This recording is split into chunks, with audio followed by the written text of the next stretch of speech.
हमने पिछले वीडियो में जाना था डिफरेंट पार्टीज के बारे में, वो पार्टियां जो म्यूचुअल फंड के इकोसिस्टम में एग्जिस्ट करती हैं, जिनकी वजह से म्यूचुअल फंड का इकोसिस्टम सरवाइव कर पाया है। कौन सी पार्टी होती है एंड वो क्या काम करती है। इस वीडियो में हम जानते हैं म्यूचुअल फंड इन्वेस्टिंग के बारे में। जो पैसे हमने इकट्ठे करे हैं उन पैसों का क्या यूज होने वाला है। जो पैसे हमने इकट्ठे करे हैं अब हमको उन पैसों की इन्वेस्टमेंट करनी है एंड जानते हैं different types of mutual fund. कहीं मत जाइए, चैनल को सब्सक्राइब कर लीजिए। आगे चलने से पहले मैं आपको बता दूं दैट जब भी हम पैसे कलेक्ट कर रहे होते हैं, ग्रुप ऑफ इंडिविजुअल से पैसे कलेक्ट कर रहे होते हैं, तो हम उनको पहले ही बता देते हैं दैट इन पैसों का ये पर्टिकुलर यूज होने वाला है। जैसे हमारे केस में पिज्जा का एग्जाम्पल था, पहले बता दिया था इन पैसों से हम पिज्जा खरीदेंगे। प्रॉपर्टी वाले एग्जांपल में हमने पहले बता दिया था इन पैसों से हम प्रॉपर्टी खरीदेंगे। जब कंस्ट्रक्शन का टाइम आया था तो पैसे कलेक्ट करते टाइम ही बता दिया था दैट इन पैसों का यूज करके हम इस प्रॉपर्टी पर कंस्ट्रक्शन करेंगे। तो ये बड़ी नॉर्मल प्रैक्टिस है दैट जब भी हम पैसे कलेक्ट कर रहे होते हैं, जो इन्वेस्टर्स होते हैं, वो लोग जो पैसे कंट्रीब्यूट करते हैं, उनको पहले ही बता देते हैं दैट आपके इन पैसों का ये यूज होने वाला है। एंड ये सब कुछ नॉर्मली उस म्यूचुअल फंड के नाम में एंड म्यूचुअल फंड के टाइप में भी रिफ्लेक्ट करता है। कैसे, ये आपको खुद ही पता चल जाएगा। सबसे पहले जानते हैं इक्विटी म्यूचुअल फंड के बारे में। अब जो भी हमने पैसे आपस में इकट्ठे करे हैं, अगर हम उस फंड का उन पैसों का यूज करके कंपनीज के इक्विटी शेयर्स खरीदते हैं, कंपनी के इक्विटी शेयर्स में इन्वेस्टमेंट करते हैं, या फिर हम शेयर वारंट्स खरीदते हैं। बेसिकली शेयर वारंट्स वो इंस्ट्रूमेंट होता है जिसको अभी आप खरीदते हो एंड बाद में उसके बदले में आपको कंपनी के इक्विटी शेयर्स मिलते हैं। तो अगर हम उस पैसों का यूज करके कंपनी के इक्विटी शेयर्स खरीदते हैं या फिर शेयर वारंट्स खरीदते हैं, तो ये बेसिकली कहलाता है इक्विटी म्यूचुअल फंड। यहाँ पर रिटर्न्स काफी अच्छे होते हैं बट रिस्क भी काफी ज्यादा होता है एंड यहाँ पर रिस्क सबसे ज्यादा होता है। बेसिकली अगर आप किसी कंपनी के शेयर्स खरीदते हो तो आप उस कंपनी के उतने ही प्रोपोर्शन के मालिक बन जाते हो एंड जब भी कोई बिजनेस चलता है तो उसमें सबसे बड़ा रिस्क किसका होता है? उस बिजनेस के मालिक का। वही सब कुछ भुगतता है। बट अगर वो बिजनेस चला तो फिर वो काफी अच्छे रिटर्न्स दे जाता है।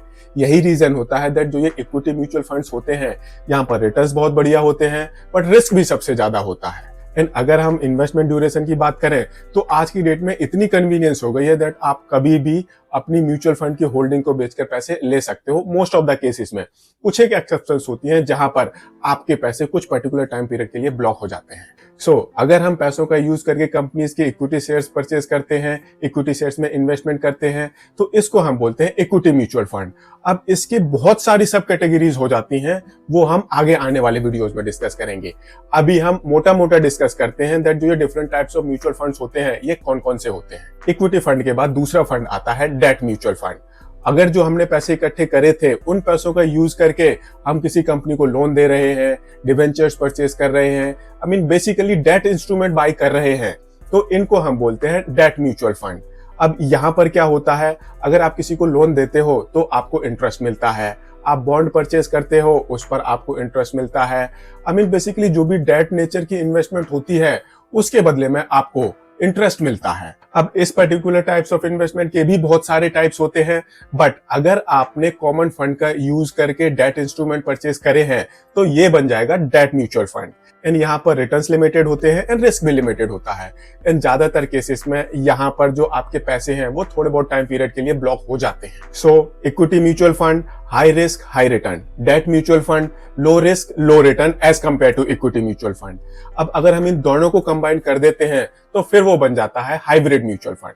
अब जो भी ये हमारे कॉमन पैसे थे, जो कॉमन फंड था, उस पैसे का यूज करके हम इक्विटी शेयर्स भी बाय कर रहे हैं, हम डेट फंड्स भी बाय कर रहे हैं, तो इसको हम बोलेंगे हाइब्रिड म्यूचुअल फंड। एंड जब भी हम इस पर्टिकुलर फंड के लिए पैसे रेज कर रहे होते हैं तो जो इन्वेस्टर्स होते हैं उनको पहले बता देते हैं दैट इस पर्टिकुलर पैसों का यूज करके हम 70% इक्विटी शेयर्स बाय करेंगे एंड 30% डेट इंस्ट्रूमेंट बाय करेंगे। ये पहले ही बता दिया जाता है। एंड जो ये पर्टिकुलर म्यूचुअल फंड होता है, यहाँ पर जो रिस्क होता है वो इक्विटी म्यूचुअल फंड से कम होता है एंड डेट म्यूचुअल फंड से थोड़ा सा ज्यादा होता है। ऐसे ही जो रिटर्न्स होते हैं इक्विटी म्यूचुअल फंड से थोड़े से कम होते हैं एंड डेट म्यूचुअल फंड से थोड़े से ज्यादा होते हैं। बेसिकली ये mutual fund both equity and date mutual fund की प्रॉपर्टीज को कंबाइन करता है। इसके बाद अगला टाइप ऑफ म्यूचुअल फंड है सॉल्यूशन ओरिएंटेड म्यूचुअल फंड। इस पर्टिकुलर म्यूचुअल फंड को हम इकट्ठा करते हैं एक स्पेसिफिक प्रोजेक्ट के पॉइंट ऑफ व्यू से। जैसे कि जब हमने प्रॉपर्टी बाय करी थी तो पहले ही लोगों को बता दिया था दैट इन पैसों का यूज करके हम प्रॉपर्टी बाय करेंगे। ये क्या है? स्पेशल पर्पस म्यूचुअल फंड हो गया। जब हमने इसकी कंस्ट्रक्शन करवाई थी तो पहले ही बोल दिया था इन पैसों का यूज करके हम इस प्रॉपर्टी पर कंस्ट्रक्शन करवाएंगे। ये होते हैं solution oriented mutual fund, special mutual fund, जिसका यूज होता है स्पेसिफिक एक्टिविटी के लिए। ये कंजम्पशन एक्टिविटी भी हो सकती है एंड इसका यूज करके हम एसेट भी क्रिएट कर सकते हैं। यहाँ पर अगर हम रिस्क एंड रिवॉर्ड की बात करें तो वो डिपेंड करता है किस पर्टिकुलर पर्पस के लिए आपने ये म्यूचुअल फंड बनाया था। अब सी पिज्जा खाने के लिए बनाया था, पैसे इकट्ठे करे, पिज्जा खा लिया, खत्म। अब कौन से रिस्क कौन से रिवार्ड। बट जो म्यूचुअल फंड आपने प्रॉपर्टी खरीदने के लिए बनाया था वहां पर तो थोड़ा बहुत रिस्क हो सकता है ना। ऐसे ही जो कंस्ट्रक्शन के लिए बनाया था उसमें भी रिस्क हो सकता है। सपोज अर्थक्वेक आ गया, आपकी बिल्डिंग गिर गई, तो दैट इज द रिस्क। तो इस पर्टिकुलर म्यूचुअल फंड के केस में जो रिस्क होते हैं वो डिपेंड करता है किस पर्टिकुलर पर्पस के लिए आपने ये फंड बनाया है। अगला म्यूचुअल फंड है रियल एस्टेट फंड। अगर आप जो पैसे इकट्ठे कर रहे हो उसका यूज कर रहे हो प्रॉपर्टी खरीदने में, रियल एस्टेट खरीदने में, उसके ऊपर कंस्ट्रक्शन करवाने में, यही स्पेसिफिक पर्पस है, तो इसको हम बोलेंगे रियल एस्टेट फंड। यहाँ पर भी रिस्क होते हैं, बट यहाँ पर जो रिस्क होते हैं वो सेक्टोरल स्पेसिफिक रिस्क होते हैं। अगला म्यूचुअल फंड टाइप हो गया इंटरनेशनल फंड। ये जो फंड होता है इसका यूज करके हम जो बाहर की कंपनियां होती हैं, बाहर के डेट इंस्ट्रूमेंट होते हैं, उनको खरीदते हैं। एंड यहाँ पर भी रिस्क एंड रिवॉर्ड होते हैं, बट वो डिपेंड करता है दैट आप इस पर्टिकुलर फंड का किस तरह से यूज कर रहे हो। अगर आप इस पर्टिकुलर फंड का यूज करके इक्विटी शेयर्स बाय कर रहे हो तो रिस्क आपका डिफरेंट होगा। अगर आप इस फंड का यूज करके डेट इंस्ट्रूमेंट्स बाय कर रहे हो तो रिस्क डिफरेंट होगा।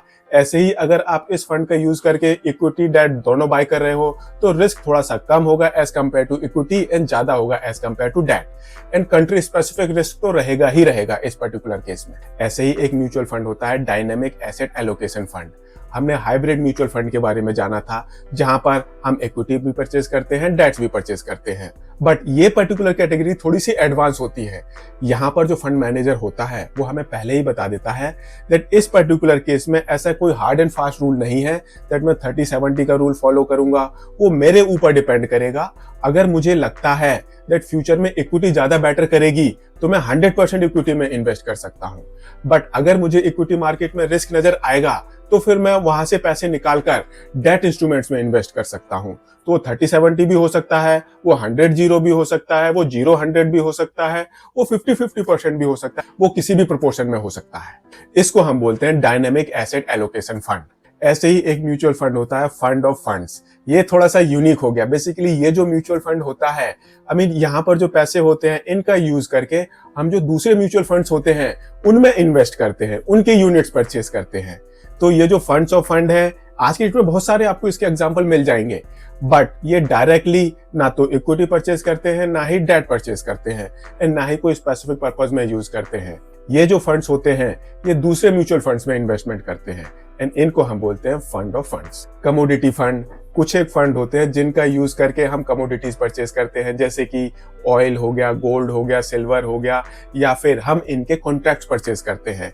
ये थोड़ा सा डिफरेंट होता है equity and date mutual fund के हिसाब से, बिकॉज आज की डेट में हम कमोडिटीज को भी परचेज कर सकते हैं, हम फिजिकल गोल्ड परचेज कर सकते हैं, हम गोल्ड के जो कॉन्ट्रैक्ट्स होते हैं उनको भी परचेज कर सकते हैं, वर्चुअल गोल्ड को परचेज कर सकते हैं। तो जो ये कमोडिटी फंड होता है ये बेसिकली इसी तरह के कॉन्ट्रैक्ट्स को परचेज करता है। फिजिकल कमोडिटी भी परचेज कर सकता है या फिर जो वर्चुअल कमोडिटी होती है उसको भी परचेज कर सकता है, कमोडिटी से रिलेटेड कॉन्ट्रैक्ट्स परचेज कर सकता है। रिस्क डिपेंड करता है commodity to commodity. So basically जो ये हमने म्यूचुअल फंड्स के बारे में डिस्कस किया, ये एक ब्रॉड कैटेगरीज हैं। हर एक स्पेसिफिक म्यूचुअल फंड के बहुत सारे केसेस हो सकते हैं। जैसे इक्विटी म्यूचुअल फंड के केस में hundreds of different mutual funds हो सकते हैं। सेम केस ये डेट म्यूचुअल फंड के केस में हो सकता है, हाइब्रिड म्यूचुअल फंड के केस में हो सकता है। इन सब के बारे में हम फ्यूचर में डिस्कस करेंगे। इस वीडियो में हमने मोटा मोटा जाना दैट किस किस तरह के डिफरेंट टाइप्स के म्यूचुअल फंड्स होते हैं। अगर आपको ये वीडियो पसंद आया हो, इसको लाइक शेयर जरूर करें एंड चैनल को सब्सक्राइब करें। Thank you.